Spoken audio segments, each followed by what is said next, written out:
عليكم ورحمة الله وبركاته. بسم الله الرحمن الرحيم. الحمد لله رب العالمين والصلاة والسلام على نبينا محمد وعلى آله وأصحابه أجمعين. ثم أما بعد, my dear brothers and sisters, Assalamu alaikum wa rahmatullahi wa barakatuh. We welcome you all to session 4 of the Believer's Toolkit. For those joining us online and those of us in the masjid, may Allah bless you all and grant us all istiqamah and acceptance on this path of seeking knowledge. Ameen ya Rabbil Alameen. If there's any sisters here, you're welcome to join us at the front of the masjid too, in the section allocated for you. If you'd like to see the slides, inshallah, you're welcome to come forward, or you can stay at the back if you prefer. Barakallah feekum. So we're just going to share the link with the online group and then we will begin, inshallah. Okay. So, today we're going to begin with the section on fiqh, bi'idhnillah, and then we'll move to the section on hadith. Last week we talked about purity, at-tahara. Purity is half of faith, and we spoke about how purity has levels. It has the level of cleaning the body, and it goes up to the level of cleaning the heart from anything other than Allah tabaraka wa ta'ala. In fiqh, what we are dealing with is the purification of the body. There's another science which deals with the purification of the heart, and that is known as the science of tazkiyah. That deals with the purification of the heart. Fiqh deals with the purification of the body. We also explored the definition of al-fiqh, and we said it is raf'ul hadath wa izalatul khabath.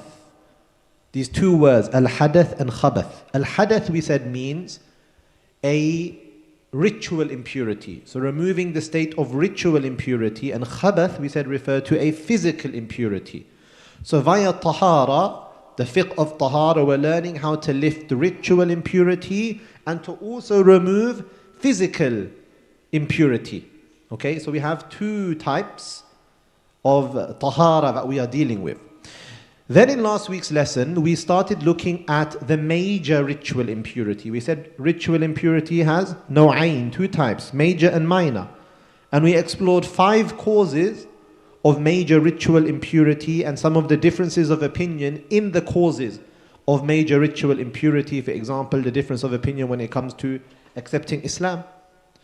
And we explored those which are also agreed upon. You can also go back to the YouTube recording if you want to view that content, inshallah. Today what we're dealing with is minor ritual impurity.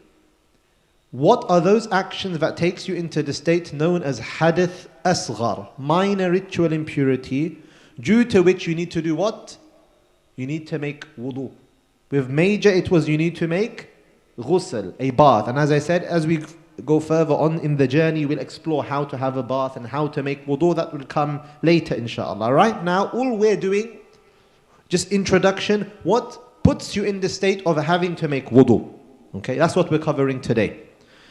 So, before we look into the causes, we're going to group them.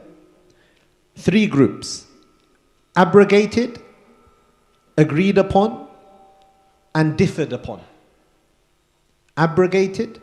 Abrogation means it no longer, the ruling no longer exists. It was there at one point, but no longer. Agreed upon, all of the madhabs, the 4 madhabs, the scholars agree that this breaks your wudu. Then you have a number which are differed upon. Different madhabs, different scholars have different opinions. There is legitimate disagreement, and we're going to look into some of the evidences and how to compare and analyze those evidences to understand the methodology of the scholars, the mechanics under the hood, to appreciate how they were looking at the same sources, the same Quran, the same Sunnah, but they came to different conclusions, but all of the conclusions are legitimate. They are all legitimate conclusions. So let's begin with abrogated. As for the abrogated causes, the one we're going to look at is al-wudu mimma massatin nar. Making wudu with those items, meaning when you eat to those items that are cooked on fire. If sisters want to come to the front, you're welcome, inshallah. If you'd like to, it's totally optional. So if you want to see the screen better, there is that space over there. Zayd, if you can move to the other side, please. Jazakallah khairah. So wudu, you can sit over here, Zayd. No problem, inshallah. Al-wudu mimma massatin nar. Wudu from those items which have been cooked upon fire. Now, initially, many of the Sahaba, and even till the end of their lives, such as Abu Hurairah radiallahu an, whenever they would eat food cooked on fire, or for today's time you can say heat, because it's not always fire, now we have cookers, but the same ruling. Food cooked with heat. Then, like this lovely chicken there, quite enticing, right? It's cooked on the fire, barbecue. So, many of the Sahaba used to make wudu after they would eat cooked food. And Abu Hurairah radiallahu anhu reports, تَوَضَّأُوا مِمَّا مَسَّتِ النَّارِ, the hadith that the Prophet ﷺ said, make wudu from that which the fire has touched. However, we have other narrations from other Sahaba that say the opposite, such as Ibn Abbas, who said that the Prophet ﷺ أَكَلَ كَتِفَ شَاةٍ ثُمَّ صَلَّى وَلَمْ يَتَوَضَّأ, that he ate the katif, the shoulder of a shat, a lamb, a sheep, then he prayed and he did not make wudu. Naam. And then we have another narration of Jabir radiallahu anhu, where he said, آخِرُ الْأَمْرَيْنِ, the last of the two rulings from the Prophet of Allah sallallahu alaihi wasallam is تَرْكُ الْوُضُوءِ مِمَّا مَسَّتِ النَّارِ, it's leaving off, making wudu from that which has been touched by fire. Okay, so from that hadith or that narration of Jabir, we learn that in earlier times they used to do that, and in later times they stopped doing that. So what is the solution? You have two conflicting sort of narrations. The solution is very simple. Number one, you can say that the earlier hadith of Abu Hurairah, where the Prophet ﷺ commanded it, was recommendation. He recommended to do this. Now, why would he recommend to do this? Does anyone know? What do you think rationally? Why would it be recommended to make wudu after eating food cooked on fire? Yes, Sean. Exactly. Food cooked on fire normally has a stronger smell than cold food. You pick up a sandwich from the supermarket, there's not really a smell, but cold meat, there's not really much of a smell to it. But when you have cooked biryani, okay, when you have a chicken burger, there is a smell associated with it. So in order to distance that smell before you come to the prayer, and also you've eaten with your hands, so you've got the smell on your hands. Who here is Bangladeshi? Shutki. Guys, I'm not Bangladeshi, but I had a friend once, he brought shutki, and he told me to try it, and I don't think the smell went from my fingers for 2 days. It's dried fish, for those who don't know. It's a speciality in the Bangladeshi community. Right? It's a specialty dish, right? So, because these sorts of cooked foods will leave a smell on the finger, in the mouth, wherever it touches, even on your clothes, to be honest, a recommendation to do wudu for cleanliness. Okay? Another explanation is linguistic wudu. What do we mean by linguistic wudu? The word wudu, meaning washing, can also be in the sense of washing your hands, linguistically. Meaning he was saying just to wash your hands, not to actually make the full ritual wudu. And the final explanation is that it was abrogation. That in the earlier times, the ruling was there. Why would this maybe be the case? Some of the scholars mention that in early Islam, there was not so much, it wasn't really embedded within the culture of the Arabs at the time to be clean generally, nadhafa. But when Islam came, it emphasized upon them the importance of general cleanliness. Where before, and this same rule, logic is going to come in some of the other rulings too. So earlier, because there wasn't a focus on cleanliness, there were rulings that were placed that emphasized cleanliness. Later on, when they learned to generally be clean, then these rulings were relaxed. So this could have been one of those rulings that initially make wudu to emphasize cleanliness. When cleanliness was embedded within the culture, then the rulings were relaxed. And now it is just something that is recommended to do, as we all should do. After you eat, we wash our hands for cleanliness. Of course, you have oil and things, you have to wash your hands. It's a sunnah to wash your hands before and after you eat. So this is an abrogated ruling. None of the scholars of the madhab say that you have to do wudu when you eat cooked food. It was from the Sahaba, some of them, but later on there was a consensus, an ijma', that this ruling is no longer applicable, and it's just washing the hands that you need to do as a sunnah, not even as an obligation, as a sunnah after you eat. Does that make sense? So the first one is abrogated. Now we're going to come to, yes, Zain. Why is there not a recommendation to After eating cooked food. Because, as we said, in early Islam, there was a more of an emphasis on purity. So, make sure you do the full wudu. But if you're eating the food, right, the main smell comes on your hands. So by washing the hands, it's sort of, it's the problem has been solved. So there's no need to make a full wudu. So it went from tashdid to takhfif. And this is a general thing with naskh, with abrogation. Abrogation normally goes from harsher ruling to easier ruling. It doesn't go easier to harsh. It goes harsher to easy. And you will see this theme coming whenever naskh is mentioned, abrogation, it will be from hard to easy. Okay? Initially, it was harder ruling for a specific reason, because we're emphasizing more purity. Afterwards, easier ruling because the cleanliness is achieved by washing the hands. So, easier ruling. Okay, does that make sense? طيب. Agreed upon now. What are the agreed upon causes of you as a person having to make al-wudu? The first one is the passing of urine, stool, or wind.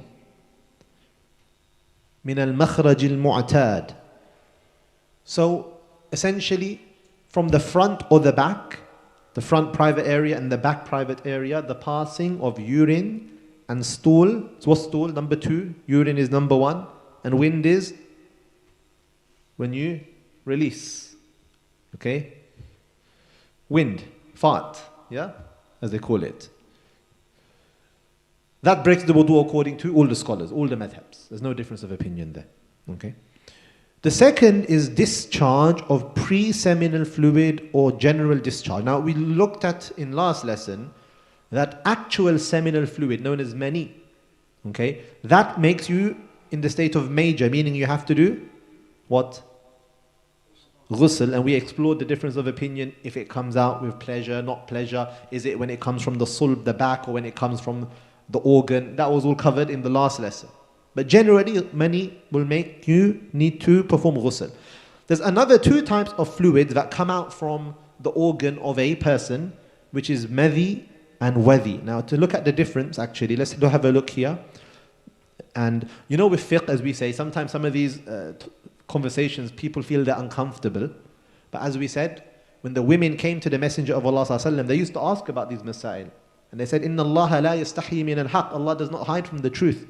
This is why we speak about it openly. We are not a religion that hides these things, because these are practical. So we have to speak about it in respectful terms. Okay? So, just as there's a disclaimer that even the Prophet ﷺ had to instruct his female companions about matters such as this. For example, the narration we spoke about last week when they said that does a woman even have ejaculation? The Prophet ﷺ, yes, is she not shabahur rajul? Is she not like the man? Min aina? Where did it come from, the likeliness? So many is that semen that ejaculate relieved when a person reaches climax. And it's for the male and the female. With the male, it's normally a thick white fluid, and for the female, either that or it can even be yellowish. That requires ghusl. Madhi is a pre-ejaculatory fluid released due to arousal without climax. A person is maybe kisses the wife, or the wife kisses the husband, and something, wetness comes out. But normally you don't even know it's come out. There's no feeling associated with it, but you'll find a stickiness in the clothing. This is known as madhi. For madhi, you need to clean it and do wudu, not ghusl. And wadhi, which is the last type, is a cloudy fluid that can come out either after urination, it can be due to cold, or also due to physical strain. If you're exercising or carrying a heavy object, this can sometimes come out. If you find this object in your undergarment, you must wash it and make wudu before you can pray. Okay, these are the 3 types of the bodily fluids. Is that clear? Okay, that's the second one. And that's by consensus agreement. The third one is apostasy. A person apostates from Islam, then his purity breaks, of course. And the fourth one is loss of sound mind, meaning if you faint or you become insane. One second. If you faint or you become insane, why is this the case? Again, there's logic behind all of this. If you faint, do you know what's happening to your body? Like if you were to fart, to pass wind, when you fainted, would you know? You wouldn't know. So because of that reason, and likely because when you faint, you lose kind of control over the muscles. So the muscles over in the legs and the buttock would have relaxed, and any gas that was inside would have probably come out without you even knowing it. Because of that dhannul ghalib, that likeliness that happened, then you will make wudu. And the same with insanity. You don't know what's happening, you don't know, so the wudu would break. Yes, Zaid. So, two questions. So, one with regards to fainting. So, like, is there like a specific time period? Like, somebody who fainted for like 5 minutes or like a certain period before it would... If you faint to the extent where you lose control of the body, of the muscles of the body, then the wudu would be broken. Because even if you faint for 2 seconds, but if you drop, that means you lost control. In that 2 seconds, when the muscles relaxed in the body due to not being controlled anymore, it's very possible that any trapped wind would have come out. Right? So the second question with regards to insanity, like, what would like come under insanity? Like, for example, being manic or being like, or just mental health? Or... No, mental health would not come under that. Junoon is when you do not even know, when you lose any sense of knowing what you are doing. So mental health wouldn't come under a person who experiences mental health issues, which is a very real thing in our community. We need to be aware of it and address it and support those with mental health issues. But that doesn't mean their wudu is always broken. Manic, how do we define manic? So like you kind of not, it's kind of like you lose aware of what's happening. You don't do really random things. You don't even know. If it's a constant state, then no. If it's an episode, and you completely lose control of yourself as an episode, then yes, I would say do the wudu. Because you've lost control of the mind. But if it's a constant state, then you can't say the person is always not in the state of wudu. Yes. We're coming to that. That's one of the differed upon ones. So sleeping is slightly different. We'll come to that one inshallah. So these are the 4 agreed upon. Okay, I'm keeping it very simple. The 4 agreed upon. Any questions on agreed upon before we go to the very interesting discussions that are to do with differed upon? Any questions? Similarly, if there's any questions online, you can always, inshallah, you can always put it, inshallah, on the WhatsApp group, and I will have a look, bi'idhnillah. Let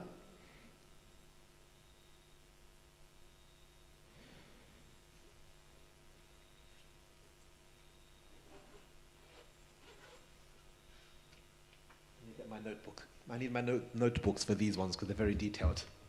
Right. Differed upon now. This is the importance of taking notes. These 2 notebooks, right? I took these notes maybe over 10 years ago now. These are notes from Jami' al-Tirmidhi, and these are notes from Mishkat al-Masabih, 2 books on hadith. And I have multiple for each book. This is just part 1, just tahara. Then I think for this book I had 5 of these full. And this book I had 3, right? And then among other books. So this is the importance of notes. They'll benefit you for life. Right? So I'm teaching today and I'm still using these same notes. As they say, العلم صيد والكتابة قيد. Knowledge is like an animal and writing is how you capture it.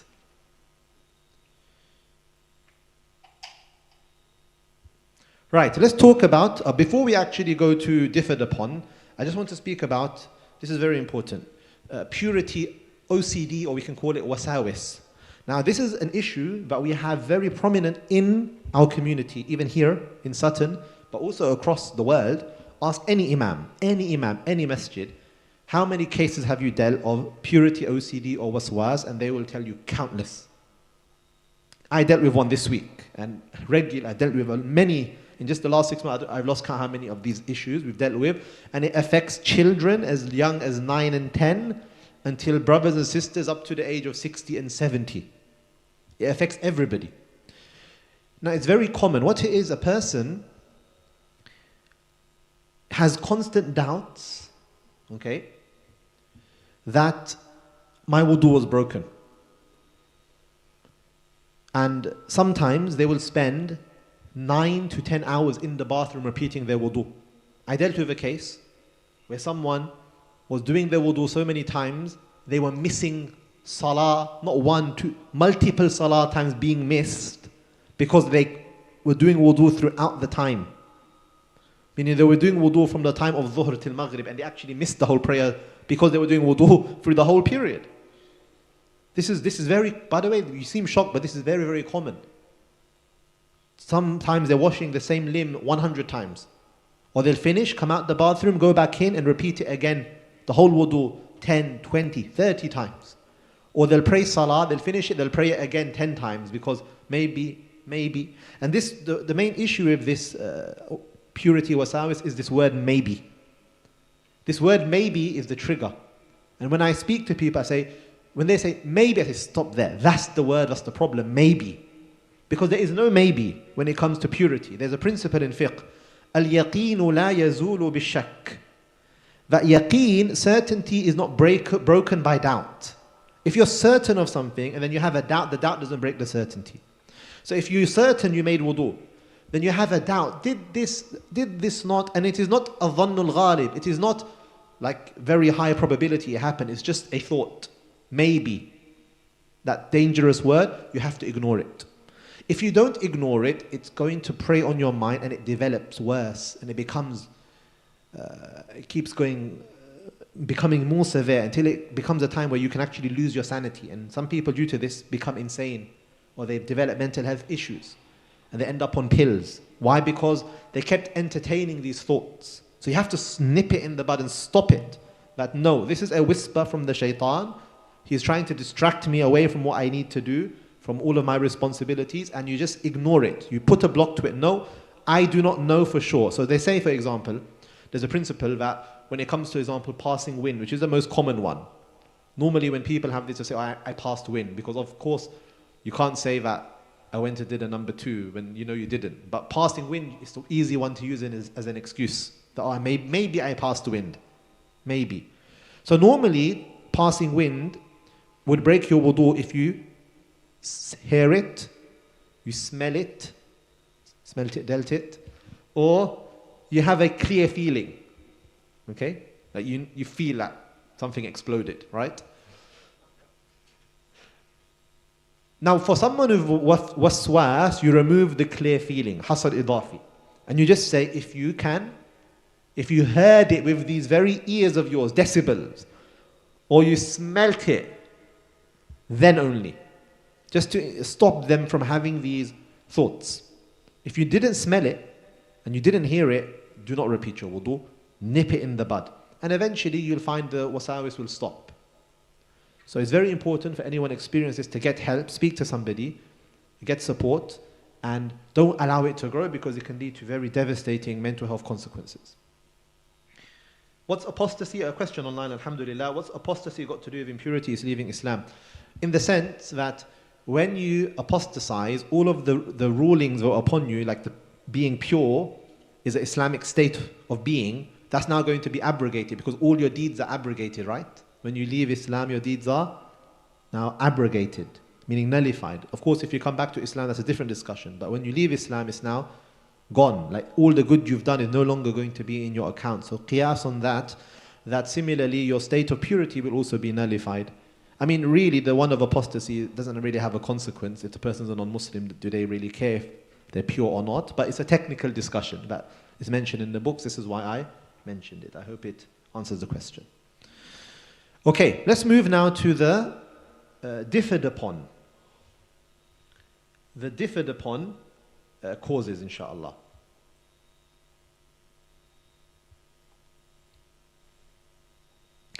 So we have here 9.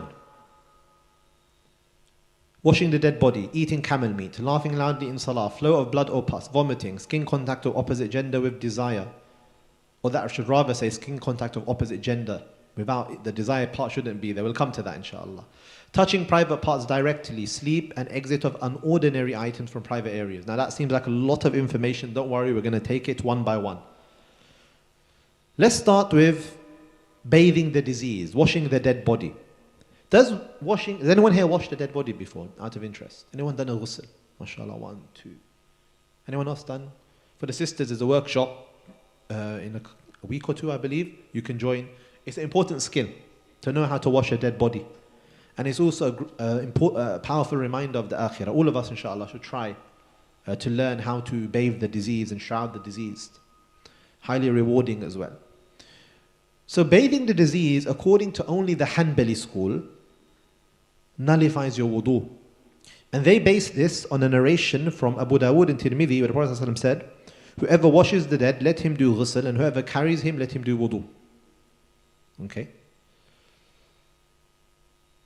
And it's reported that Sahaba such as Ibn Umar, Ibn Abbas, and Abu Hurairah and others did this action. They used to make wudu after taghsilul mayyit, washing the mayyit. Shaykh Amir Bahjat, one of the great Hanbali scholars of today, mentions in his commentary that the fact that the Sahaba did this, and this is an action that is not logical. It's not a lot. So in Sharia, you have certain rulings, just to understand this distinction, that are based on an illah, a principle in the ruling. Okay, for example, the coming out of impurity. So generally with wudu, the main cause, the illah of having to do wudu is the coming out of impurity. This ruling here doesn't follow the general rule, the illah. It's known as ta'abbudi. Ta'abbudi actions are those actions that don't follow a general rule, but they are legislated due to a specific evidence and they are isolated from any other sort of cause. It's just because the Prophet ﷺ said, did this, we just do it as a worship, as a specific worship. It's known as ta'abbudi. So this action here, I mean, when you touch the dead body, you haven't actually released any impurity, right, from yourself that you would need to do wudu. But it's a command, a specific command, ta'abbudi. The fact the Sahaba did it, and the Sahaba, they cannot make something up which is ta'abbudi. They can't make ijtihad and just use their own mind to come to that ruling. They must have had some sort of basis for them to do this. And this is why, according to the Hanbali school, they say that yes, when you do taghsilul mayyit, you wash the dead body based on the actions of those prominent Sahaba, like Ibn Umar, who was known to be a great follower of the Sunnah, Ibn Abbas, the great scholar. These are not normal Sahaba, these are scholars of the Sahaba. Based on that, they say, do the wudu when you wash the dead body. The other schools, so Maliki, Shafi'is, Hanafis, they all say, but no, you don't need to do this. It's not necessary. You can do it as a recommended thing, to come out, as we mentioned the principle last week, that al-khuruju min al-khilafi mustahab. Coming out of the difference of opinion is preferred, it is recommended. So when there's a difference of opinion, go with the ruling that if it's not too difficult for you, that takes you out of the difference of opinion. So practically, if you wash a dead body and you're able to do wudu, do it. Then there's no difference of opinion. But just to understand why the other schools say you actually don't need to, we have narrations, for example, from Ibn Abbas who said, so these are the same companions, but they said, when you wash your dead, and you do not have to do ghusl afterwards, for your dead are not impure, it is sufficient for you to wash your hands. It's found in Hakim. And Daruqutni, Ibn Umar said, we used to wash the disease, and some of us would not do ghusl afterwards, and others would not. Some would and some wouldn't. So Ibn Umar is saying that. That shows that even the Sahaba had a difference in this. So there's a flexibility in the matter. So you have two opinions here. Any questions? It mentions ghusl, but ghusl can be ghusl lughawi, ghusl in the linguistic sense, or ghusl in the sense of a bath. So here, the scholars understood it to be in the meaning of wudu. Naam. Shaykh, you mentioned that it was ta'abbudi, meaning that there's no apparent rational basis behind it, but it's purely revelation derived. In that situation, if there's a difference between the Sahaba, so there's a group who are now ascribing the deed to revelation, and there's a group who are now saying that actually we didn't find this revelation. So how do you reconcile that? Good.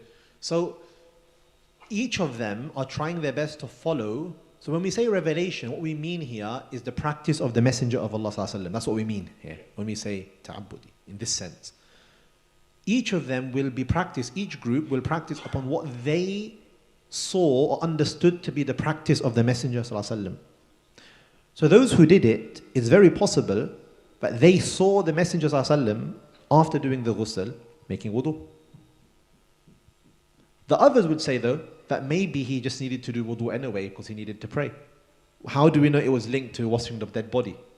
Right? So it's how they understood it in different ways. Some of them understood it, no, he did it because of the ghusl. It's ta'abbudi. Is according to the Hanbali kind of way they'd understand it. But the others would say, no, it wasn't ta'abbudi. And that the evidence, and there's only one narration, there's not many narrations, that says to do it, maybe it was recommended. Because maybe when you're washing the body, something got on you, some of the filth from the body, so it's recommended. Or that he needed to do wudu anyway, because maybe he wasn't in a state of purity before he did the ghusl, or he wanted to make a fresh wudu for the next prayer. That's why the Prophet ﷺ did it. So the Sahaba understood different things from the actions of the Messenger of Allah ﷺ. That makes sense? So it's not necessarily that the other Sahaba didn't see him. They may have seen him. They may have seen him do it, yes. But they may have understood something different from it. Like the famous example We gave the example in the first lesson, how the Sahaba understood his words differently. When he said to them, but you have to go to the Banu Qurayza, right? And pray the Salatul Asr.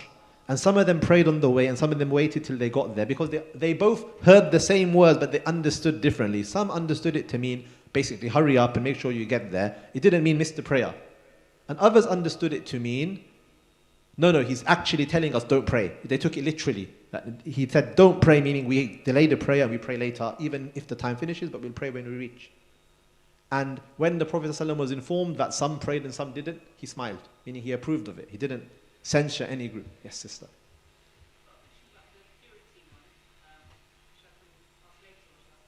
Oh, you can ask now, inshallah. With children, they seem to have a wudu, some of them, that doesn't end ever. So, should we then tell them to remake their wudu when they're convinced that they have their wudu?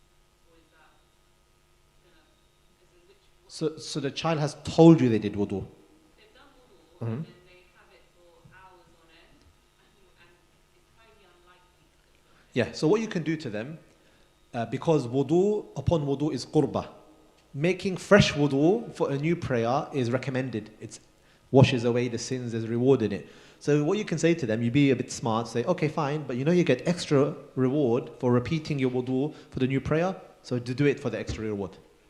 To say, phrase it in that way. What you don't want to do is also make them feel that mum says I'm lying, because that will sour the relationship. That should never be done with a child. Unless you have evidence to show that the child has not, we shouldn't assume. But what you can do, if you just feel maybe they haven't done it, is say, you get extra reward for it, and it washes away your sins, and it elevates your status, and you can say the shahada, and the doors of Jannah open for you, so just repeat it as a habit. You do it in that way. You have to be smart with the children sometimes. Okay. The next one is camel meat. SubhanAllah, it's taking longer than expected. Camel meat. Now, what's camel meat got to do with wudu? Again, we've got the Hanbalis, mashallah, the Hanbalis with the wudu. They have some unique stances. Again, the Hanbalis say that there's a ta'abbudi ruling, same principle of being ta'abbudi, but there's no legal cause here, but it's a specific command to make wudu when you eat the meat of a camel, not other types of meat, specifically a camel. Like you have the hadith of Jabir radiallahu anhu, where the Prophet was asked, should I do wudu after eating camel meat? And he said yes. And the person said, should I do it after eating mutton? He said, if you wish, optional. But when camel, he said, yes. Hadith is well known, well established. Now what's the response to this hadith? Because the other schools all say, no, you don't need to. Hanafis, Shafi'is, Malikis, they don't see that you need to do wudu after eating camel meat specifically. So they will respond by saying this hadith refers to a linguistic washing, in the sense of wash your hands or wash your mouth out. Why? Because camel meat has a very... Has anyone here eaten camel meat? Hashibasha. Anyone been Hashibasha? This is a picture from Hashibasha in Saudi. It's a famous restaurant in Saudi. They do camel meat mendi. If you haven't been when you go to Saudi, you've got to visit. It's very nice. Hashibasha. Camel meat. It has a very strong smell, and it's a sticky type of meat. So it was recommended that when you have that meat, wash the hands and the mouth linguistically, not wudu in that sense, wudu lughawi. Linguistic wudu, wash the hands and mouth because of that stickiness and smell. Okay? And again, as I mentioned in the... so that's one. The other one is preference. It's recommended, it's not necessary. The hadith was saying it's recommended to, you don't have to. The third is abrogated. And I gave the reasoning before. Earlier in Islam, there was more focus on cleanliness. Later it was lessened because cleanliness came into the society. So it's linked to the cooked on fire ruling. There's a link between the two. Right? So same sort of reasoning there. Abrogated. Earlier yes, later you don't need to. And some also mention, Wallahu alam if this is accurate, but some books mention that the Banu Israel couldn't eat camel meat. So out of thankfulness for this ni'mah of having camel meat, we should make, we were instructed as a optional thing to make wudu. Some mention that, Wallahu alam. Okay? So basically the Hanbalis on one side, they say do it, and the others say you don't need to do it. This is the thamara, this is the summary. Again, as we say, al-khuruju anil khilafi mustahab. If you go to Hashibasha one day, and then you're going to go to Masjid Nabawi to pray, and you're able to make wudu, just do it. Even if it was a repetition of the wudu, you get the reward of the extra wudu. But it's good to always try to exit the difference of opinion. طيب. Next one is the Hanafis alone. So we had the Hanbalis alone twice now, and everyone else was against them. Now the Hanafis are going to be isolated. Laughing loudly in salah. This is only for the Hanafis. Now everyone agrees it breaks your salah, right? If you laugh in the salah, everyone agrees your salah is broken. But the Hanafis say your wudu breaks as well. Now what's the evidence for this? There's a hadith in Daraqutni that whoever amongst you laughs out loud, let him repeat both his prayer and ablution. Now the other parties, the other three madhab will say the hadith that speak about this, they're all weak. None of them are of a strong level.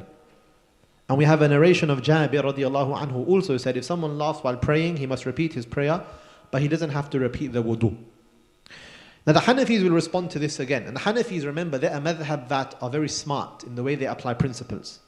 So they are going to reply now. And they're going to say to you, okay, we're going to apply a principle known as istihsan. We spoke about istihsan in the first lesson, introducing the sources of Islamic law, which is when you have a qiyas, okay, qiyas jali, and you have a qiyas khafi. You have an apparent qiyas and a more hidden qiyas, legal analytical reasoning, but you choose to take the more hidden analytical reasoning and give it precedence over the more apparent one, or the more apparent ruling. Why? For some sort of benefit or some sort of cause benefit for the people. This is known as istihsan, juristic preference. So they say that prayer is an intimate, direct intercourse with Allah. Discourse with Allah, na'udhu billah. Discourse with Allah. You're speaking to Allah, munajat.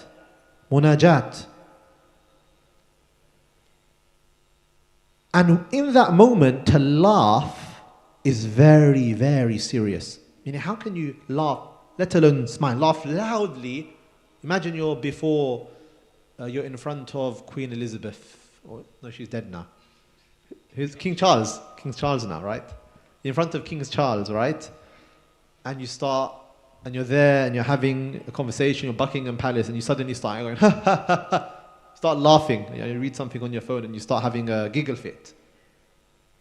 People are going to be fuming. They're probably going to chuck you out, right? It's very disrespectful to do that. Suddenly start laughing in that court in front of the king. And imagine the king of all kings, master of all masters, Allah tabaraka wa ta'ala. And you're laughing loudly. It's so unbecoming. So due to the seriousness of that, the Hanafis will recommend and say, but even repeat your purification to understand how serious this action was. Make sense? So the Hanafis have a reasoning here. Yes? And like sort of quiet type laugh, where for example you're just like trying to If it can be heard by the person next to you, then it breaks. It will, according to Hanafis, it would break. or if you like you react, you laugh as well, I could agree, but If it wasn't an audible laugh, like it was a smile, it's makruh, of course. It's disliked to even do that, but it wouldn't break the prayer, nor the wudu for the Hanafis. Shaykh, with regards to this sort of analytical reasoning that they go behind, as opposed to direct hadith or revelation, why is it that the school trumps the analytical reasoning as opposed to direct hadith or something? So as we saw, there is a hadith, it's weak. Yeah. So the istihsan it's not made up completely. It has a source. The hadith is there, but it's a weak hadith. But they will support the reasoning of that weak hadith with the istihsan.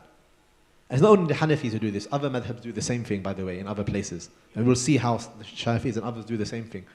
But sometimes they will have maybe a weaker evidence, but because of another reasoning, as we saw the different upon, like, I'll give you another one, Imam Malik, right? The Malikis. They have something known as Amalu Ahli al-Madina, the practice of the people of Medina. There are so many rulings in the Maliki school where you have like a clear hadith. The Malikis will do the opposite. Why? Because they are going by the practice of the people of Medina. Because the way they saw it was that the practices of the people living in Medina, who were just 2 generations after the Prophet ﷺ, their actions, even if there's no stated hadith, just their actions is on the level of mutawatir. The fact they're doing it means they clearly took it from their fathers and grandfathers and they're not making things up. So sometimes in the Maliki school you'll find a hadith and they're going completely against it. You know, how can the Malikis go against that? But for them, the practice of the people of Medina was an evidence. Right? So each madhab has its own principles. Like the Malikis have Amalu Ahli al-Madina. Okay, and there's many examples of that. We'll come to how the Malikis sometimes go against what seems to be a clear hadith using Amal Ahl al-Madinah. The Hanafis use qiyas, but there's always a base. It's not completely made up. There's something behind it, how they got to that ruling. Sometimes it's maslaha, sometimes it's urf. There's various other causes why the fuqaha come to these different conclusions. So here the Hanafis are showing the seriousness of qahqaha fi salah, of laughing loudly, known as qahqaha in salah, but there is also a narration supporting them. Though the others will say the narration is weak, and we say your reasoning, we don't really accept it, which is fine. That's where difference of opinion comes in. The others say, no, the hadith is weak, we have another narration of Jabir, and we think your reasoning is faulty. No problem, you don't have to agree with us. Was the hadith of Jabir more authentic? The hadith of Jabir, in terms of the level, it would be more, it stands up more. Yes, it stands up more than the one in Daraqutni, yes. But the Hanafis will sometimes take the weaker narration but support it with a qiyas to come to their ruling. Okay, make sense? Bleeding. Okay, this is a common one. What if you're bleeding? Now, if you're bleeding from your private parts, of course that breaks the wudu. That's agreed upon. What about if you're bleeding from your finger, your arm? I was bleeding from my arm this morning. I had some blood on the throat. I had to wash it earlier. Right? I didn't realize in the morning. I went out, I had some blood there. Right? It's gone now, yeah. So, and we'll speak about this afterwards, like blood on clothing, that will come later. But right now we're just talking about what breaks the wudu. The Malikis, Shafi'is, Hanbalis all say bleeding won't break the wudu unless it's from the private area. It doesn't break the wudu. The Hanafis say it'll break the wudu if it's flowing past the point of exit. So if it comes up to the skin, not just a dot, but it's moving, it's flowing, meaning it has some force to it, right? Then in that situation, they say that it will break the wudu, okay? And the Hanbalis also add, in the case of a nosebleed, if it's a heavy nosebleed, it will break the wudu. And you can see in the Muwatta of Imam Malik, we have a couple of narrations that seem to support this. That Ibn Umar had a nosebleed, he would leave, do wudu, return, and continue the prayer. And similarly, Sa'id ibn Musayyib had a nosebleed when he was praying, so he came to the room of Salama, and water was brought, he performed wudu, returned, and continued his prayer from where he left off. So we have a couple of narrations that supports this, this ruling that bleeding with force, obviously a nosebleed is a flowing, a nosebleed isn't a dot, a nosebleed is always going to be with a bit of force, right? It will break the wudu. So this is the difference of opinion of the scholars in bleeding. Again, al-khuruj min al-khilaf mustahab. If you're bleeding and it's forceful and you're able to do wudu, nothing stopping you, just do the wudu. Stop the bleeding, of course, and do the wudu. Now, the other madhabs also have a narration, okay? And in fact, think about it contextually. In the time of, one second, we'll just cover the hadith and we'll come to the question. In the time of the Sahaba, they used to battle. There were so many battles. They were getting injured, they were getting wounded. But we don't really find narrations that every time a wound came, they would do wudu each time. For example, we have this really famous narration that on the Battle of Dhatul Riqa', we have this narration where one of the Muhajir and the Ansar were praying, and one of them was shot by the arrow from the enemy. Okay? And this Muslim continued praying, and they were bleeding, but they didn't end the salah. When his companion woke up, he said to him, why didn't you wake me up and tell me when you got shot and you're bleeding? He goes, I was so busy and enjoying my recitation of the Quran, I didn't want to leave it. So he was clearly bleeding from the wound, but he was still continuing the prayer. So that's an evidence to show that bleeding would not break the wudu. Okay? We had a couple of questions about this.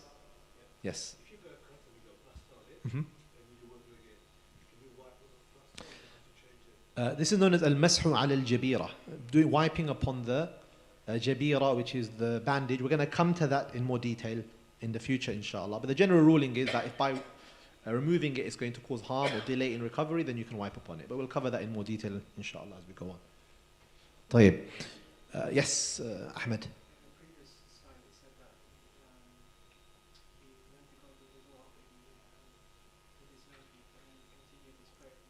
Good. This is known as bina, and we'll cover that when we reach salah. There is between the madhabs discussion whether if you break your wudu and then you go and make wudu, can you come back and leave off? And they differ on this. It's known as al-bina, mas'alatul bina, if you want to read on it in advance. But because it's very detailed, I won't go into it now, but you have to wait for Kitab of Salah. When we cover Salah, then we'll cover Mas'alatul Bina, inshallah. Okay, that's the... Yes, Zain. This one here, yes. Why is that an evidence that bleeding wouldn't break the wudu? Because why, like the Sahaba, for example, you're saying, it's just in the moment, during Salah. What if, let's say, for example, the wudu actually did break, but we just don't know? So you're thinking like a Hanafi now. A Hanafi might say that. That's something a Hanafi might reason. But the others will say, but no, he was a Sahabi, he knew what was right and wrong. And if he knew my salah is even valid, why would he not even valid? Why would he bother continuing when he knows it's not going to be accepted? So you can either argue as a Hanafi. You know, a lot of these masail, you can argue both sides. You can find reasoning to support either party. And it's, it's ongoing. 1,000 years you'll find back and forth, and it never ends. At the end of the day, you just have to pick a ruling and go with it. But on either side, you're going to find very strong arguments. Okay? So the Hanafis will present evidences, the Shafi'is, and you're not going to get to the end of it. In the end, you just have to make a decision, whichever one you follow, right? So you gave us an example of that. Very good. Even I didn't think of that. But yeah, you could say that, technically. You could make that argument. Barakallah feek. Okay, let's try to finish a couple more before the Salah, about 5 minutes. Let's talk about sleeping. Someone asked earlier about sleeping, very common, right?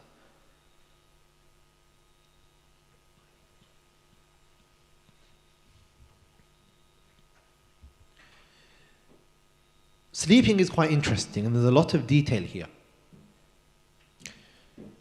Because the ahadith, the narrations that speak about wudu from sleeping can be interpreted in so many various ways. And to keep it short, I haven't brought all the narrations here because there's too many.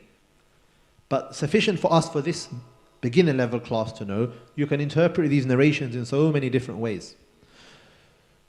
So based on these narrations, you have the Zahiris. Now, you remember we have 4 madhabs, right? There was another school known as the Zahiris. Dawood al-Zahiri, Ibn Hazm. They are literalists. They take everything literally. So they took it to mean, some of these narrations, that you go to sleep, any sleep, break wudu. The Maliki say when it's deep sleep only, nawmun thaqilun.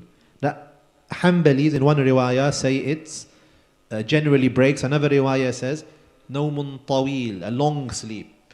Okay? The Shafis have 5 opinions, I found. And it seems that it depends on the posture. The Hanafis say, and this is quite, the Hanafi one is quite logical, it makes sense, the Hanafi understanding, that they differentiate between firm sleep and non-firm sleep. Because they say to you, look, you've got all these narrations that seem to be interpreted in so many different ways. So what we need to do now is we need to extract an illah, extract an effective clause. What's the effective clause we're going to extract? Istirkha'ul mafasil. Meaning, the buttocks separating. Meaning, if you're asleep, right? Think of it, if you're asleep, but you're firmly planted, your buttocks, your backside is firmly planted, it's unlikely you're going to pass wind because of that closure. But if you're leaning to the side, lying down, and the buttocks are loose, those muscles are loose, you will pass wind and you won't even know about it. This is known as istirkha'ul mafasil, the separation of the buttocks. So the Hanafis will say, okay, the sabab here is passing wind. Sorry, the illah here is passing wind. The sabab of that, the cause of that would be istirkha'ul mafasil, or nawm. Sleeping causes the buttocks to separate, and that could result in passing of wind. So the Hanafis will say, if you sleep in a position where you're firm, if you're on a plane, right? You're firmly planted like this in your seat, back. Then you sleep, they will say your wudu wouldn't break. If you are like this, and it's come up, your legs have come up, it's now loosened, then it would break. Make sense? So again, they're thinking of the reasoning and the logic. If you're against this wall and you're sleeping, you're firmly planted, wudu wouldn't break. If you are lying down though, and you're completely relaxed, your body, your muscles are relaxed, wudu would break. Does that make sense? طيب, inshallah. Okay. You have a minute or two. So that is sleep. What we'll do, inshallah, we will leave, now salah time, vomiting, touching the private area, touching the opposite gender, and exit of an ordinary item from the private areas for after salah, inshallah. Okay, we'll continue after the maghrib salah. Barakallah fikum. We'll leave the live stream running for those online, inshallah. The salah will take place and then we'll continue immediately, inshallah. Once the salah is concluded and the sunnah has been offered, we will continue bi'idhnillah. Barakallahu feekum. Similarly to any questions, you can place those questions now on the WhatsApp group. Inshallah, we'll try to answer them before the session concludes.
الله أكبر الله أكبر الله أكبر الله أكبر أشهد أن لا إله إلا الله أشهد أن لا إله إلا الله أشهد أن محمدا رسول الله أشهد أن محمدا رسول الله حي على الصلاة حي على الصلاة حي على الفلاح حي على الفلاح الله أكبر الله أكبر لا إله إلا الله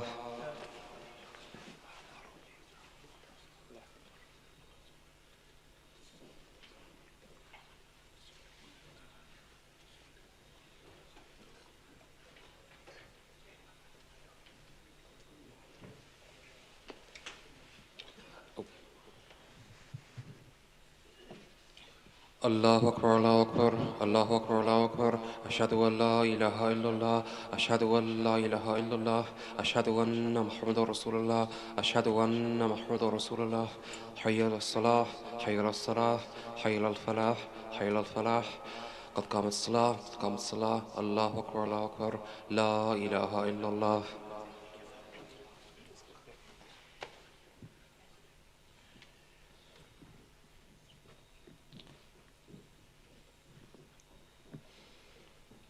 الله أكبر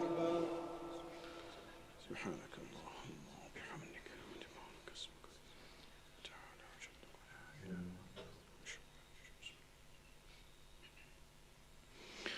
الحمد لله رب العالمين الرحمن الرحيم مالك يوم الدين إياك نعبد وإياك نستعين اهدنا الصراط المستقيم صراط الذين أنعمت عليهم غير المغضوب عليهم ولا الضالين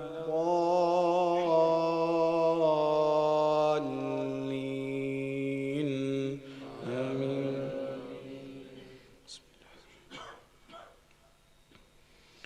والشمس وضحاها والقمر إذا تلاها والنهار إذا جلاها والليل إذا يغشاها والسماء وما بناها والأرض وما طحاها ونفس وما سواها فألهمها فجورها وتقواها قد أفلح من زكاها وقد خاب من دساها كذبت ثمود بطغواها إذ انبعث أشقاها فقال لهم رسول الله ناقة الله وسقياها فكذبوه فعقروها فدمدم عليهم ربهم بذنبهم فسواها ولا يخاف عقباها. الله أكبر.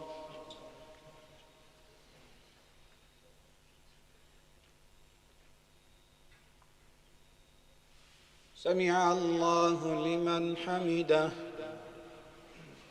الله أكبر.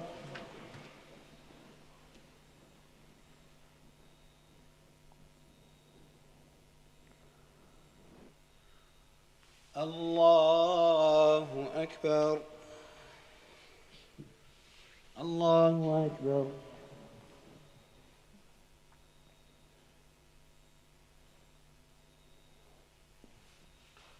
الله أكبر.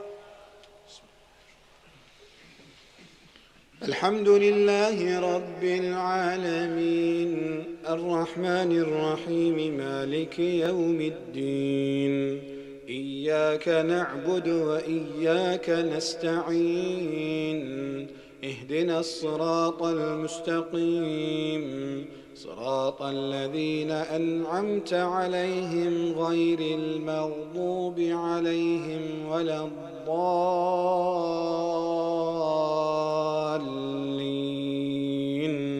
آمين. لإيلاف قريش إيلافهم رحلة الشتاء والصيف فليعبدوا رب هذا البيت الذي أطعمهم من جوع وآمنهم من خوف. الله.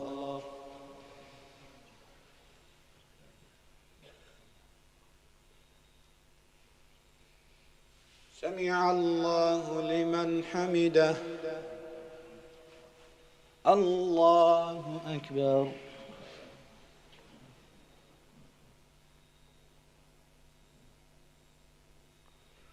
الله أكبر. الله أكبر.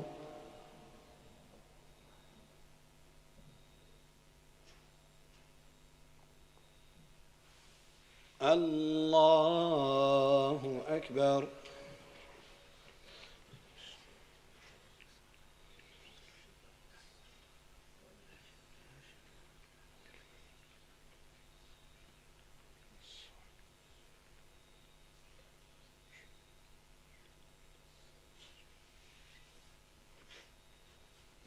الله أكبر.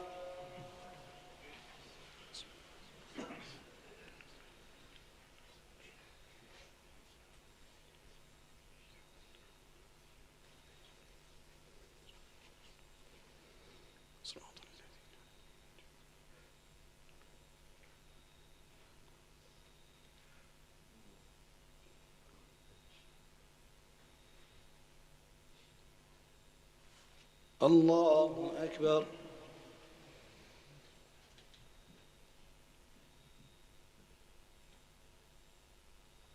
سمع الله لمن حمده. الله أكبر.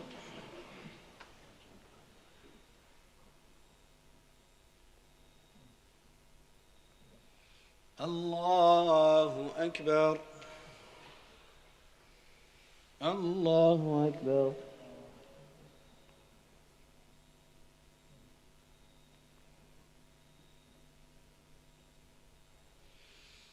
الله أكبر.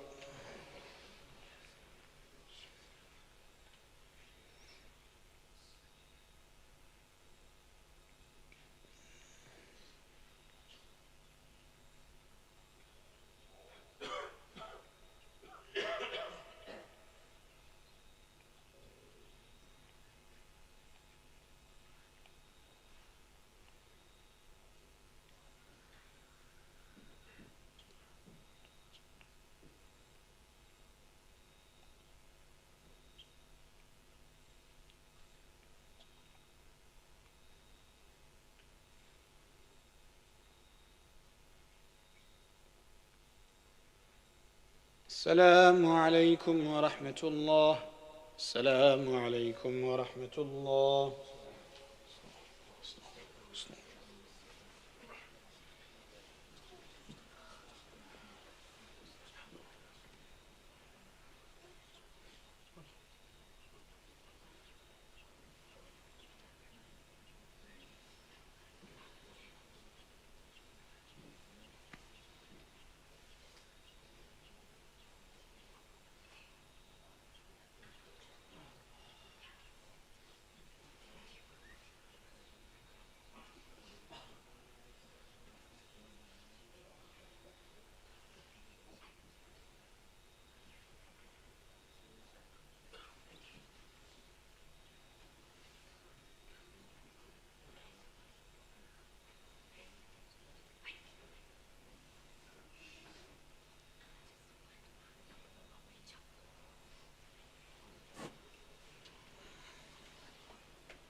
Assalamu alaikum wa rahmatullahi wa barakatuh. Bismillah walhamdulillah wa salatu wa salam ala rasulillah. We'll continue inshallah and hope to wrap up within the next 20-25 minutes inshallah. So we were covering the things that are differed upon if they break wudu or not. And we've just covered the ruling on sleep. Okay, the ruling on sleep. We have a question on the group regarding sleep. What is the ruling? How about nawm? The first question, nawm is sleep. So this mas'ala here is nawm. The second question is, what is the ruling if you fall asleep while in the position of salah while praying? As this happens to people in Taraweeh, particularly at MCWAS. MashaAllah. Okay, good question. It goes back to the principle of istirkha'ul mafasil, which we spoke about, the loss of control on the body. This is according to the Hanafis.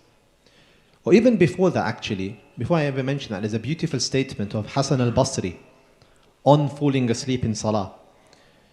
Some say this is a hadith, but it's not firmly established it was a hadith. More likely it was a statement of Hassan al-Basri who said that I have been informed that when a person falls asleep in sajda, in sujood, Allah says, look at my servant, his soul is with me and his body is in my obedience.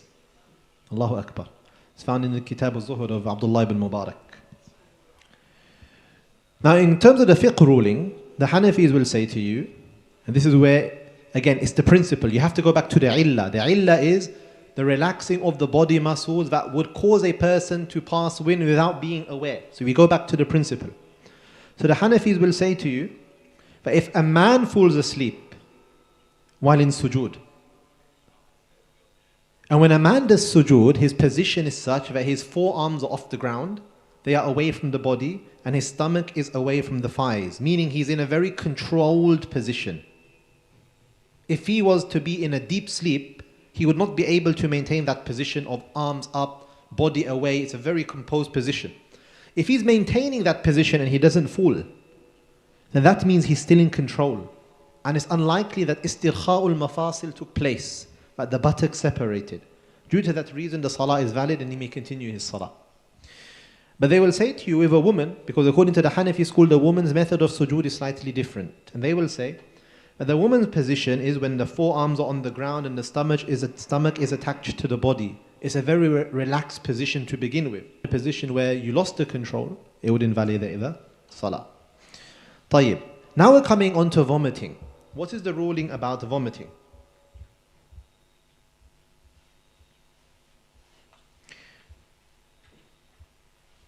Now, the Shafi'is and the Malikis will say to you, vomiting does not break the wudu. Mutlaqan. It doesn't break the wudu. The Hanafis and the Hanbalis are teamed up now. No, the Hanafis and Hanbalis are tag team.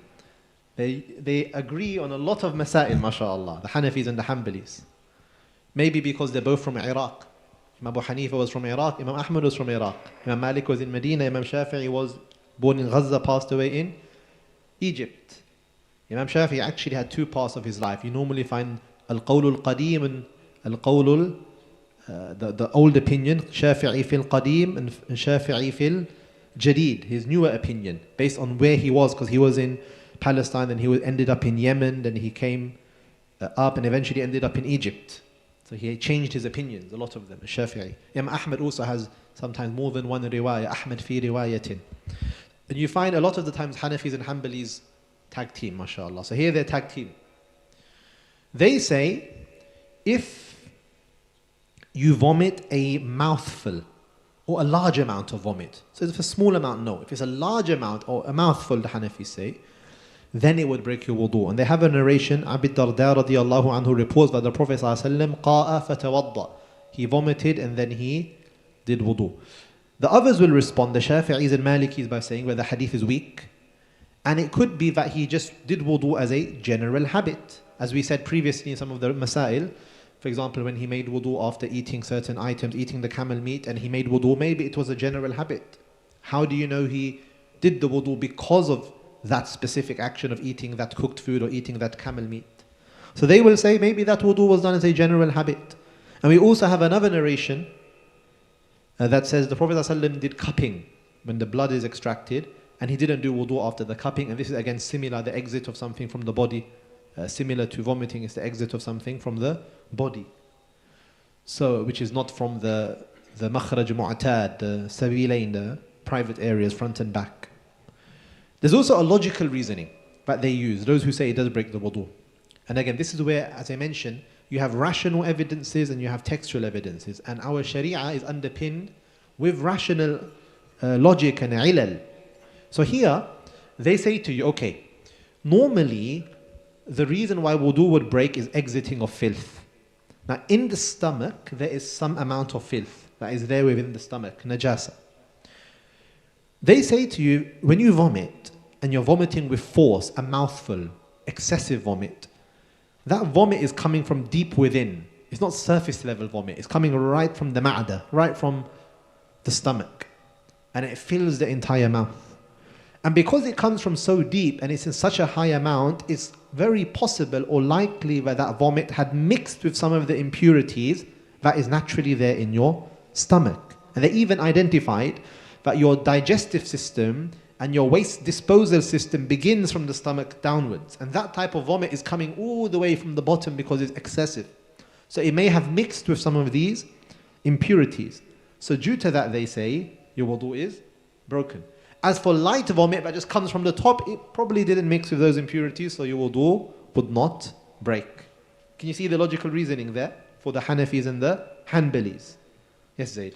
So, like, if you, I know that vomiting could potentially put in badly wudu, but say if someone threw up, or say if you're in congregational prayer and you threw up in front of it, on the person in front of you, would that void the prayer of the person in front of you? So ask that question when we reach physical impurities. We're talking about ritual impurities here.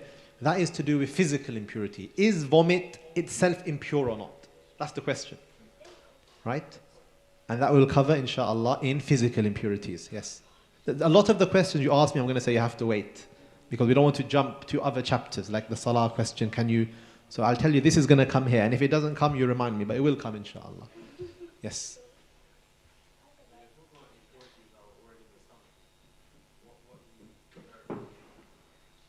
In the stomach, there's general filth.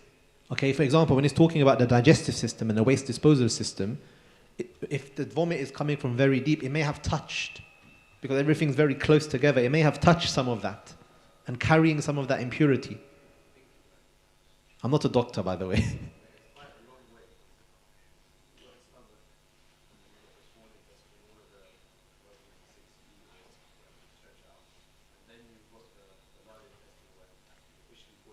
Mm-hmm. In the small intestine, even during that 6-foot journey or whatever, we're still getting huge food that's being reabsorbed back by the body. So we're still actually using that for our own Mm-hmm. So So maybe the Shafi'is were right. considering it impure, does that mean that we're nourishing ourselves with impurity? I'm not saying we're nourishing ourselves with impurity. I'm saying, can we consider that area as impure? It's not, the area is not impure, but it's the possibility of substances there being impure. It's not the area is impure. They're saying to you, they could be wrong, by the way. Maybe the Shafi'is and Malikis were right. But the reason they've mentioned in their books that, of course, science wasn't that advanced at that time. But they're saying that in that area of the stomach, there is a possibility of the existence of impurities. And they're not saying for sure. It's possible your vomit touched it or mixed it. Because of that doubt, make the wudu. And as we mentioned, they also have a hadith that complements it. So again, like the other ruling of istihsan, there is a basis to it, the hadith, but this is like an added logical reasoning that apply on the hadith to choose a specific ruling. They could be right, maybe their reasoning was flawed and the Shafi'is, Malikis were right, but this is what they mention. So I'm not a doctor, as I mentioned, but possible, maybe they were wrong, maybe it doesn't touch, but maybe it does, maybe there is other sorts of impurities within the ma'da that are there, that it touches. Right? Make sense? Okay, touching, this is where it gets interesting now. This is where I need to open these books. The next mas'ala is touching the private area. This is really, I was thinking, I don't know how to present this because it's very detailed and I need to simplify it somehow. I've got like each book 5-10 pages on just this one thing. But I'm trying my best, inshallah, and if you don't understand, tell me and I'll try to explain it in a different way. touching the private area. Basically, the Hanafis say, if you touch your private area, your wudu doesn't break. The others say, if you touch your private area, your wudu breaks. Okay, that's one window. Let's close that window. Open another window. What's the evidences? Keeping it simple, I'm going to give you just two hadith. One is the hadith of Talq ibn Ali, and one is the hadith of Busra. Talq is a man and Busra is a woman. Okay? Talq said, the Prophet ﷺ was asked about touching the, and both are authentic narrations. The Prophet ﷺ was asked about touching the private part. He said, is it anything other than a piece of flesh in the body? وَهَلْ هُوَ إِلَّا مُضْغَةٌ أَوْ بُضْعَةٌ مِّنْ. That your private area is a piece of your body like all the other areas. So why would it break your wudu? One hadith. Another hadith, hadith of this woman by the name of Busra. Whoever touches his private part, let him perform wudu. Now these two hadiths seem to be what? Saying completely opposite things. So how do we now reconcile? How do we reconcile?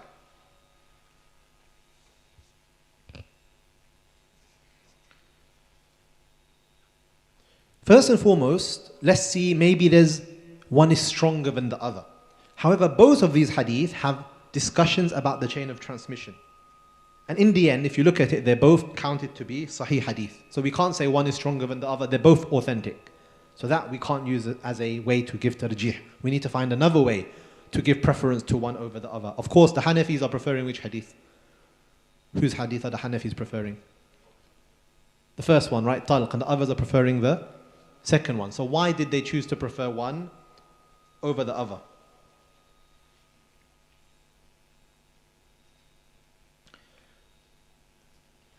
One way that is explained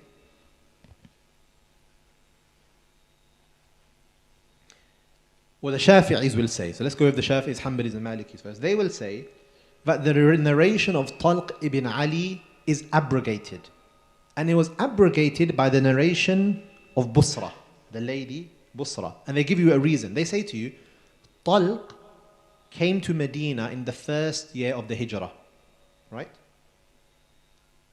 And Abu Hurairah, okay, became Muslim in the 7th Hijri. Abu Hurairah narrates the narration. Okay? So they say to you, if Abu Hurairah became Muslim in year 7 of the Hijrah, he actually became Muslim quite late in the Seerah. And Talq came in the first year, there seems to be some sort of, how is Abu Hurairah narrating something that happened when he wasn't a Muslim? There seems to be some sort of mismatch there. Okay? The Hanafis will respond and say, no, it's possible, and this is the case with Abu Hurairah, many of the hadith, he actually took them after he became Muslim from a Sahabi. So he doesn't have to be a Muslim at the time, but later on he would seek hadith, and other Sahaba would tell him, this is what happened, and he would narrate those. That would be the response from the Hanafi side for that discrepancy in the years. So they're saying that no, hadith Busra was later on, it was reported later in the Seerah, so this one you need to give it preference. That's what they're going to say to you, the Shafi'is, Malikis and Hanbalis.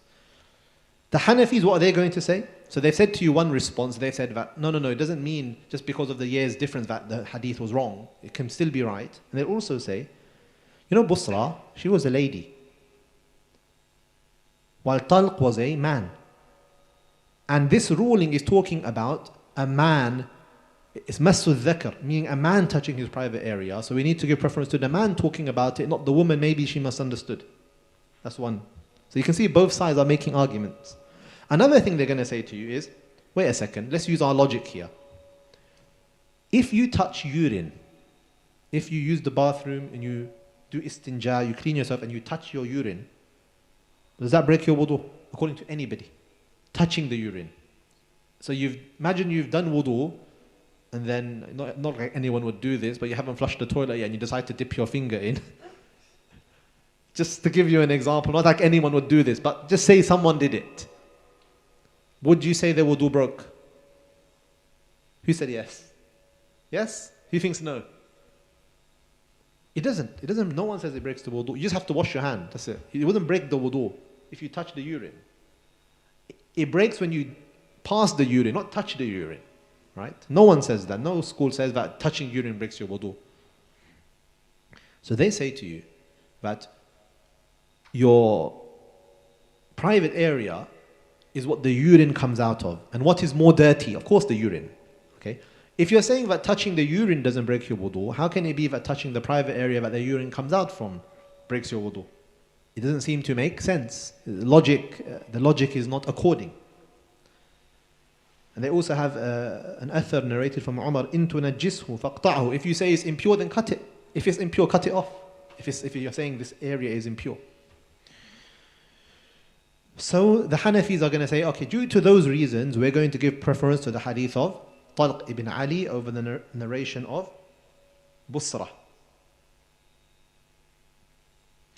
A way you can actually bring tawfiq between them, and you can actually just bring them all, but you don't have to say one narration is abrogated, and you can practice on both hadith, which the Hanafis will present. They'll say to you that the riwayah of Busra, okay, is referring to when there is impurity being passed from it. Meaning whoever touches his private part and there is impurity upon it being passed from it, then perform wudu. That's kind of hidden within the meaning of what she was trying to say. As a woman, that's what she was trying to say. And they'll say, and the riwayah of talq is the general narration. Maybe you just touch it.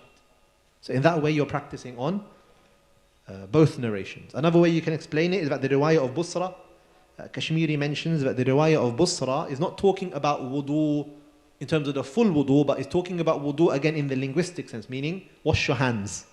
Because if you touch it there, it's just good to, we would all do this. If you touch that, you're going to wash your hands after, right? So it meant just wash your hands. Or it's recommended.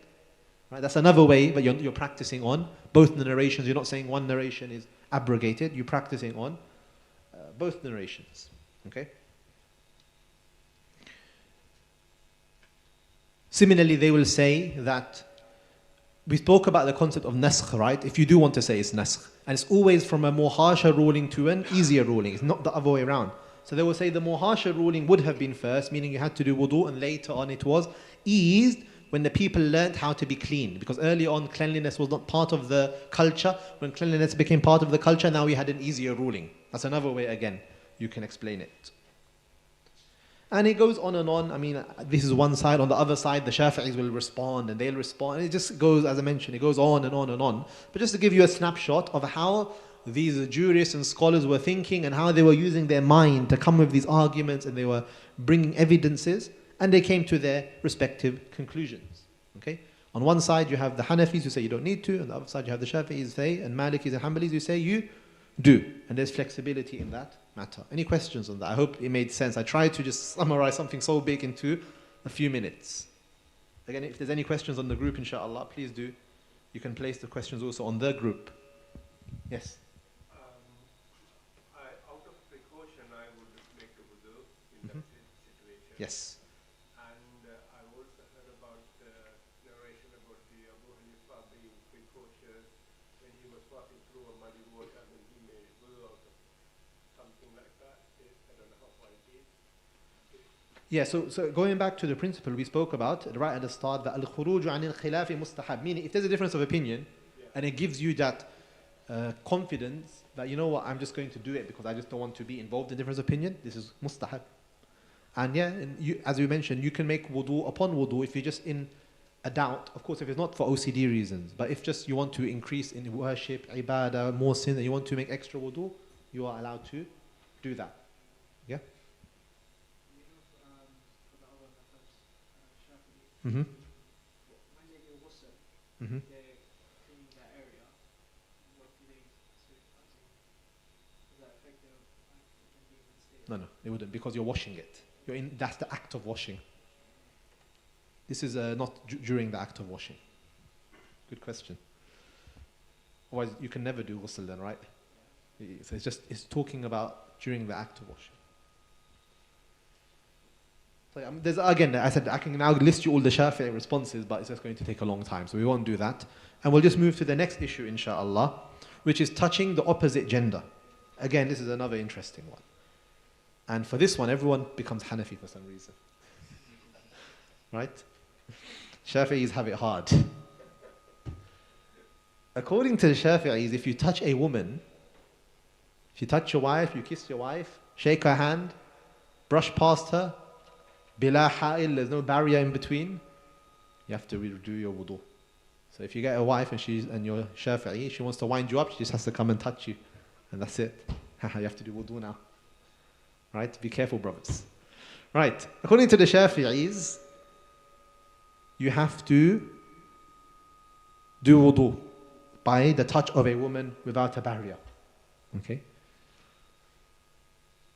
According to the Hanbalis and Malikis, it's only if there is lust. There is lust or there is a feeling of desire or pleasure, okay? Then you would need to do wudu. If it's just a general touch, you're maybe passing your wife something and the fingers brush, there was nothing in that. There was no feeling, nothing was gained from it. You didn't feel anything inside, nor did you have an intention. It wasn't a loving, affectionate touch, then it's okay. But if it was, either beforehand, meaning you intended it in that way, or afterwards you didn't intend it but you felt something, some sort of spark, then yes. Or it doesn't invalidate. Hanafi say it doesn't matter. Whether you touch, you kiss, it doesn't matter. It doesn't break your wudu until you actually engage in the act of intercourse. Now why have they come to such different conclusions? There's an ayah in the Quran, Allah Tabaraka wa Ta'ala in the ayah of wudu. Ya Zayn, you want to recite the ayah of wudu for us, inshallah. Bismillah. أعوذ بالله من الشيطان الرجيم بسم الله الرحمن الرحيم يا أيها الذين آمنوا إذا قمتم إلى الصلاة فاغسلوا وجوهكم وأيديكم إلى المرافق وامسحوا برؤوسكم وأرجلكم إلى الكعبين وإن كنتم جنبا فاطهروا وإن كنتم مرضى أو على سفر أو جاء أحد منكم من الغائط أو لامستم النساء فلم تجدوا ماء فتيمموا صعيدا طيبا. Hasbuk, end it there, inshallah. The bit you just recited, he said, it's the ayah of talking about wudu. Allah Tabaraka wa Ta'ala says, أَوْ لَامَسْتُمُ النِّسَاء. This is the wording. The word lamasa is what we need to discuss. أَوْ لَامَسْتُمُ النِّسَاء. It literally translates, if you open a translation, it means touch. From lams. لَامَسْتُم.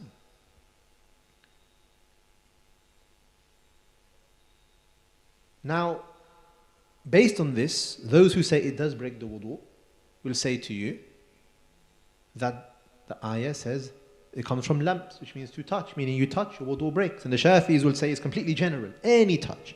But the Malikis and Hanbalis will qualify that. No, it means in the meaning of a touch with lust or pleasure. They'll qualify that. However, the Hanafis will say, but in the Arabic language, the word for touch, lamps, can also come in the meaning of jima', meaning intercourse. And the fact is in this bab of sarf morphology, lamas, it means mutual touching. And mutual touching usually can refer to intercourse. So they say, no, it's actually referring to intercourse. Okay? And the others will say to you, but we have another qira'ah, the qira'ah of Hamza and Kisayf says, oh, lamastum, without that dual musharaka element to it. Meaning, no, it's just a touch. But the Hanafis will say, no, it still means jama'tum. It still means jama'tum. And you had Sahaba who supported that both sides. Okay? So they're taking the ayah very literally. Lamps means to touch. You touch a woman, wudu breaks. The Hanafis are going to respond, as I mentioned, by saying lamps in the meaning of jima', with this in sighatul mufa'ala, which is ishtiraq, meaning the two parties involved. Ibn Abbas is reported to have said, in fact, that lamasa is in the meaning of jima' here. Ibn Abbas. On the other side, Ibn Umar, Ibn Mas'ud said it means even touching. And the Hanafis would also say that other hadith seem to support this interpretation, that it's in the meaning of intercourse. We have so many narrations where Sahaba and the Prophet ﷺ was with his wife. It doesn't mention that he did wudu afterwards. Like he went for the salah, he went out. It never mentions that every time he was with his wives he made wudu. So they'll say we don't find this. So it clearly seems that the ayah is not saying touching, is really referring to intercourse. Another explanation is that the ayah is trying to show two types of hadith, asghar and akbar. أو جاء أحد منكم من الغائط. Someone goes to the toilet, which is minor impurity. That أو لامستم النساء is major impurity, intercourse. So showing both types. Okay. So these are different responses that the Hanafis will give.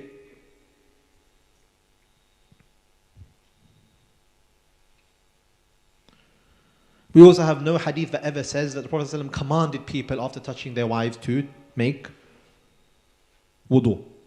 Okay, so these are the evidences on both sides. One side, the Sahaba on both sides is taking the literal wording of the Quran, and the other side is saying, no, there's supporting evidences that seem to indicate it's actually referring to intercourse. Again, it's a big discussion. I'm trying to just summarize. Any questions? Yes? Yes, so in terms of like touching women according to the Shafi madhab, do they say like absolutely any woman, like for example, like a family member, like a mother or daughter or sister? You touch a woman, wudu breaks. Ajnabi or whatever, it doesn't matter. Yes.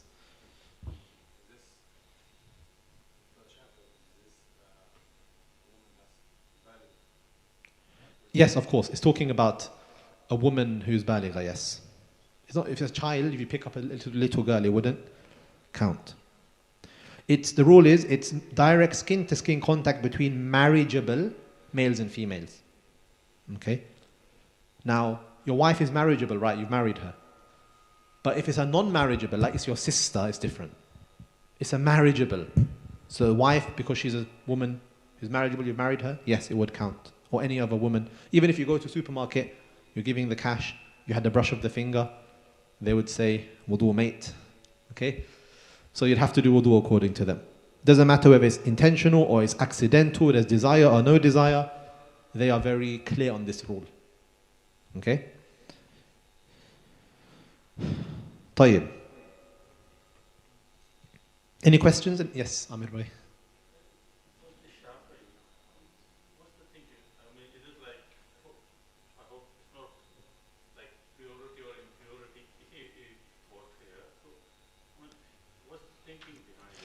In this particular ruling, the Shafi'is, they're saying that if you look at the usul of the Shafi'iyah, they're trying to put the Quran first.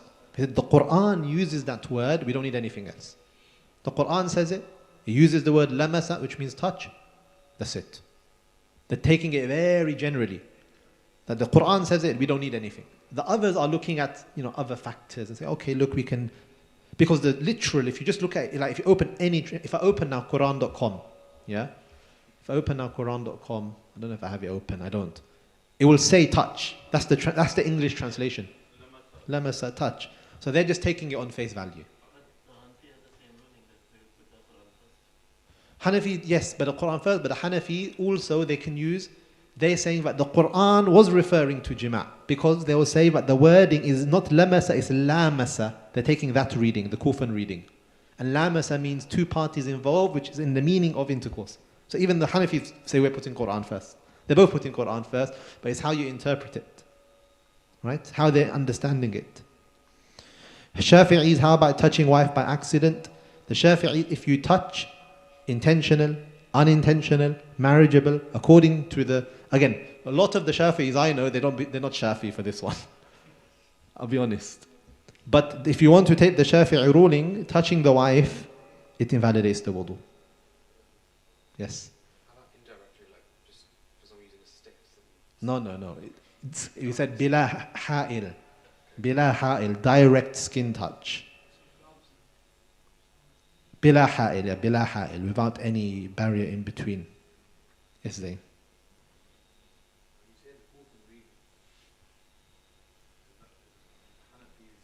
Hanafis are from Kufa? Yes, they are. They're also from Kufa too. But they're going. Imam Hanifa, he recited to Imam Asim, so he's more according with Imam Asim's reading. But Hamza Kisai, he didn't study with Hamza Kisai, so that's why he went with The reading of Asim, yeah, more specifically the reading of Asim, yes.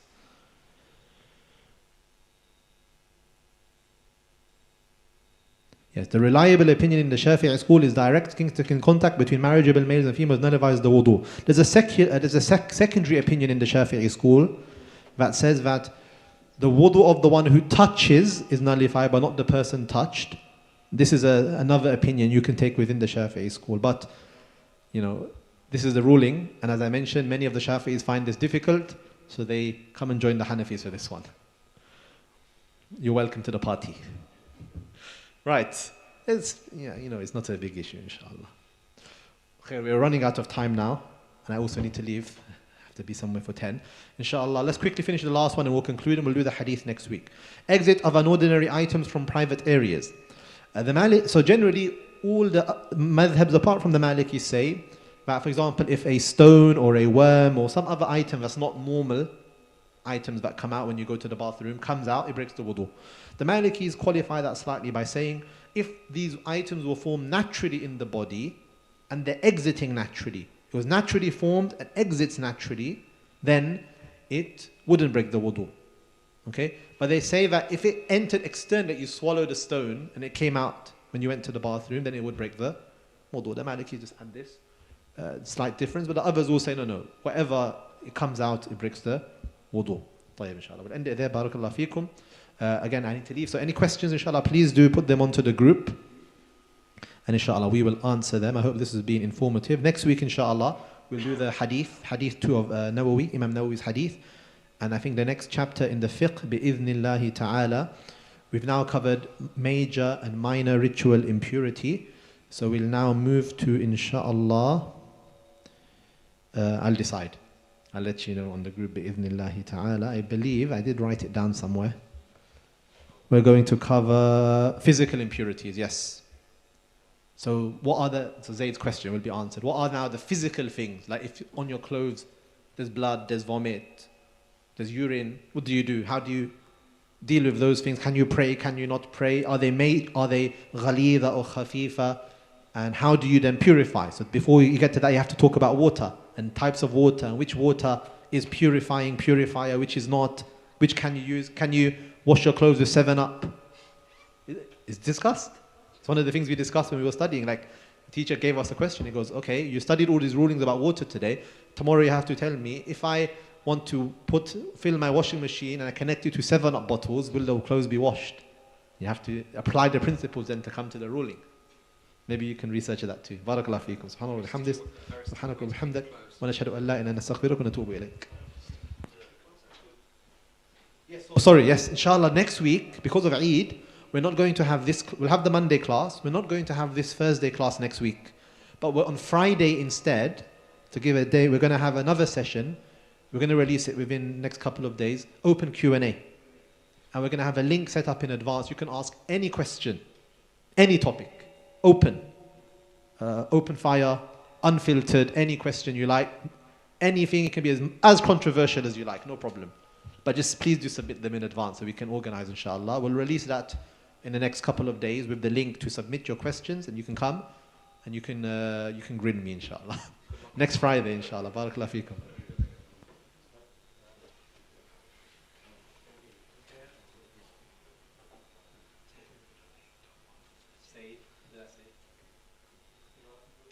I didn't take a picture.